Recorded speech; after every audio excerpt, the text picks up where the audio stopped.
Hey guys, so welcome. This will be the shorter video, around 10 minutes, and we'll be taking forward the demand curve which I introduced in the first lecture.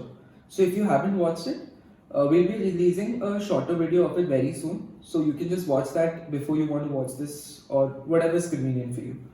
So in the previous lecture, we had brought out the 101 demand curve as I called it, and it looks something like this, where quantity demanded was our independent variable and we placed it on the x-axis. So it follows the Marshallian dynamics. It's just that we are considering quantity demanded to be the independent variable rather than the dependent variable as Marshall had called it. Now, what this lecture is going to cover is first of all a question, whose demand curve is this? So normally when we look at a curve, we always ask, is it covering the consumer or is it covering the producer? So that's one question which we'll be covering. Secondly, why does demand go up? When I would say demand goes up, you need to understand if I'm looking at it in terms of real prices or nominal prices. So that's something which we'll be covering after that. And finally, a short proof of this demand curve. It's not mathematically rigorous. I'll come up with that in the future, but it's a very logical proof. And that will actually tell us what is economics and how I'm going to segregate it for the future lessons. So I'll just show this here and then every now and then I keep bringing the board up. But yeah, I have my notes again, so don't worry.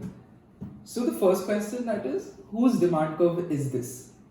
Now, very funnily enough, this actually covers both the producer and the consumer. It's just that it's a very sequential process. So what do I mean by it? So as we could see here, when quantity demanded goes up, the price for a particular commodity also goes up. Now why does the price go up? It's based on the very foundation of economics, that is scarcity. Economics is a subject of scarcity. So for instance, here what would have actually happened is as consumers are demanding more and more, the price for that commodity would go up because, for instance, let's look at a simple packet of Kurkure, right? Now, the amount of Kurkure which is available in the market is huge, it's vast.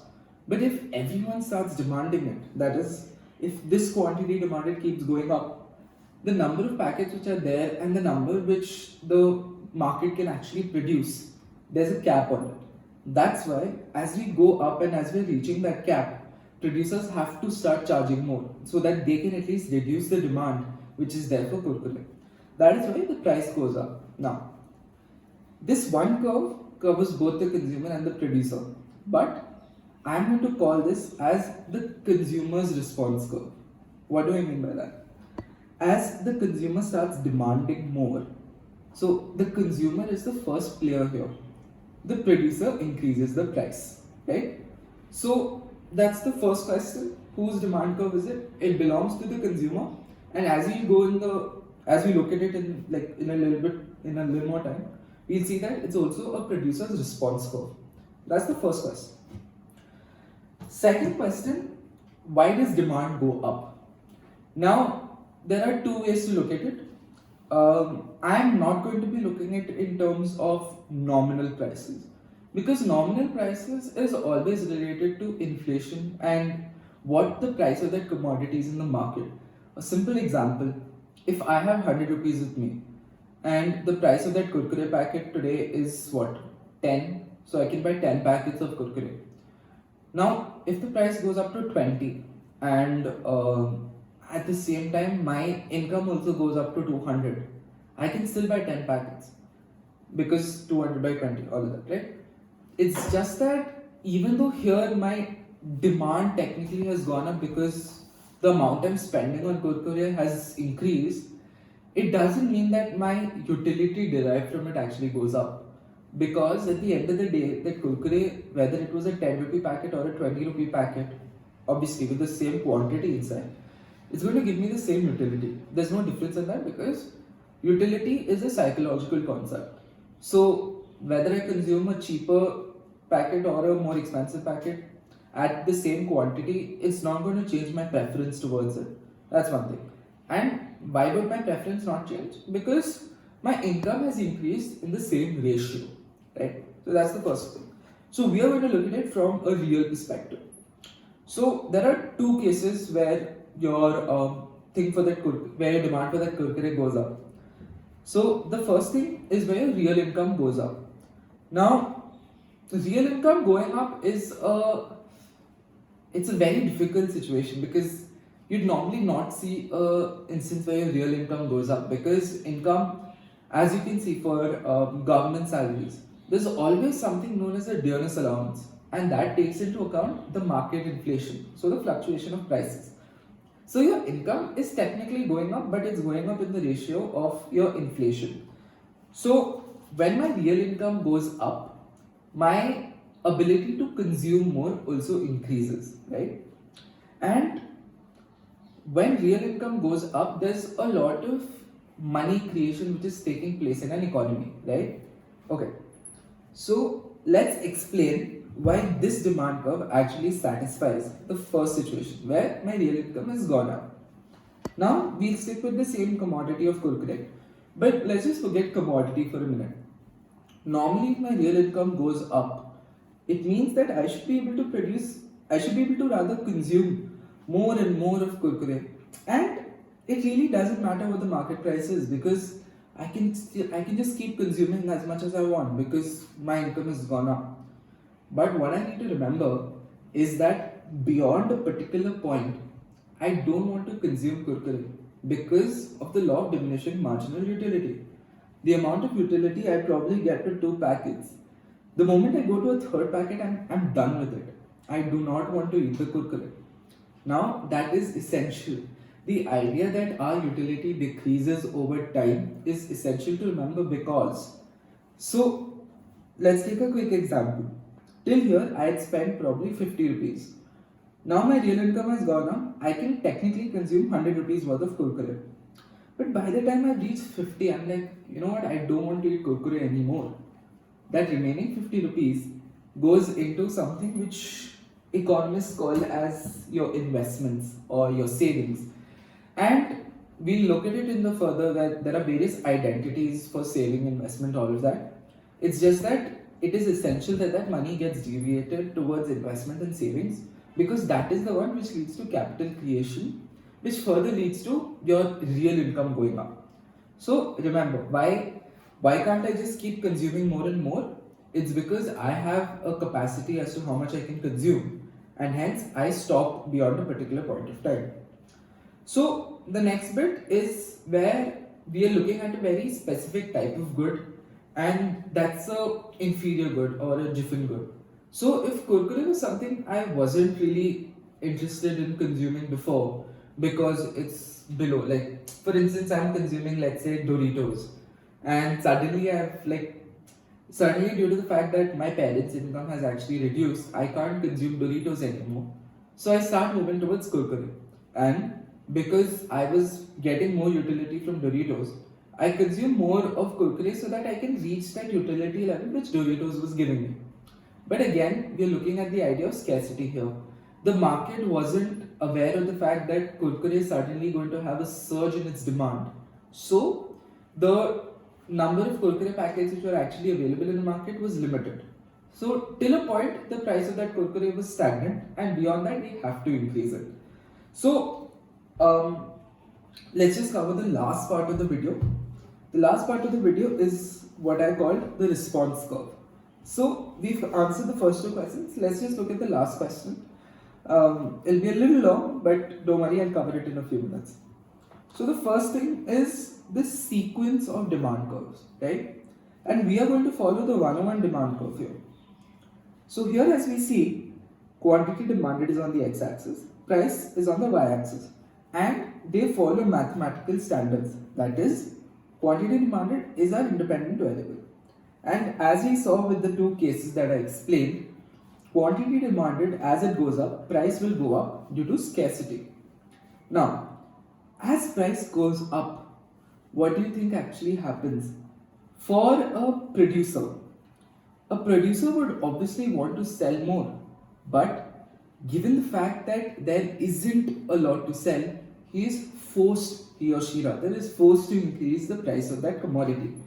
And that is why there is an inverse relationship, because as your price, as your quantity demanded is reducing due to scarcity, the producer wants to eke out as much of profits, as much of revenue as he can, and hence he is forced to increase the price. This all boils down to scarcity, and that is why I mentioned in the start of the lecture that this demand curve is both a producer demand curve as well as a consumer demand curve, because unlike a traditional demand curve, which is, I'll be showing in the future, which is Marshall's demand curve, which is a highly preemptive demand curve, and I'll explain what that means very soon. This is real life, it's on market time. What that means is, as the consumer actually increases his quantity due to real income increasing, the producer also increases the price due to scarcity. So real income, because real income is going up, it means my utility which I could derive has gone up. So that's a psychological concept. And secondly, here this is scarcity. So these are two aspects which you need to remember, but they are both response curves. So as I call this is the consumer response demand curve, and this is the producer response demand curve. Understanding this is the basis of economics, because that will actually bring out a lot of nitty-gritties of the subject. The last topic, it's a quick proof, but let's just actually talk about one simple thing. So the consumer response curve or the consumer demand curve is how consumers would respond. Secondly, the producer response curve is how the producers are changing their behavior based on scarcity, and hence that is affecting the consumer's response. And finally, the Marshallian demand curve, where quantity demanded is on the x-axis, but it is not the independent variable. So it's a downward sloping curve. But it is already assumed that at a certain price level, consumers would behave like that.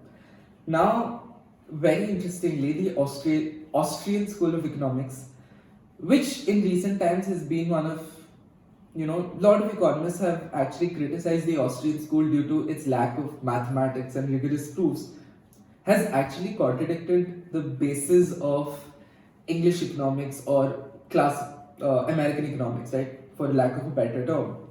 They said that by the demand curve or anything where you're assuming prices to be fixed, so that is Marshall's demand curve, where prices are fixed and hence they are determining consumer behavior, it actually shows that you can't just fix prices, because consumers are obviously a very dynamic idea and their behavior is based on market time. So by you fixing a price and saying consumer X is going to behave like this, it doesn't make a lot of sense. Each consumer is different, and hence the 101 demand curve actually takes that into account. So the idea that a consumer is going to behave preemptively has been removed. This is a market-based behavior, and it is based on two concepts: consumer psychology and scarcity of resources. And that is where the proof for the 101 demand curve comes in. So I just wrote proof by a sequence, so I'll have to explain it very fast, but don't worry. So same example, Kurkure, and Kurkure, what is the component? Wheat, right? Wheat or maida. I'm not a Kurkure aficionado, so I really don't know what Kurkure actually has. So as the demand for Kurkure went up, the price went up because there was a scarcity. Now, remember that the producer for Kurkure is also a consumer for the ingredients of Kurkure, right? So that means as he is demanding more of, let's take wheat, the price of wheat also has to go up, because remember that every resource is limited, and beyond a point you can't produce more in a certain span of time.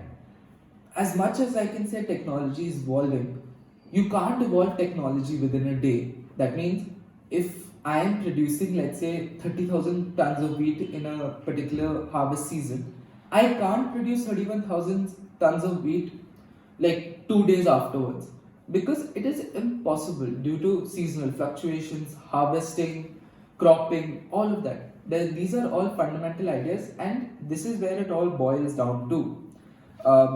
I don't know if you can see it, but I'll just show it here. Yeah. So the first demand curve which you saw was the simple 101 demand curve. Quantity demanded goes up, hence prices going up due to scarcity. Coming down to it, as quantity demanded for wheat went up, the price of wheat goes up. And finally, when you're looking at the idea of wheat itself, or the crop of wheat, I'm not sure what it's called, but anyway, beyond a point I can't produce more, and that is what is actually causing this spike in prices, because when there is a limitation and a capacity constraint which I'm placing to the amount I can produce, till that point I'm going to eke out as much of profits as I can.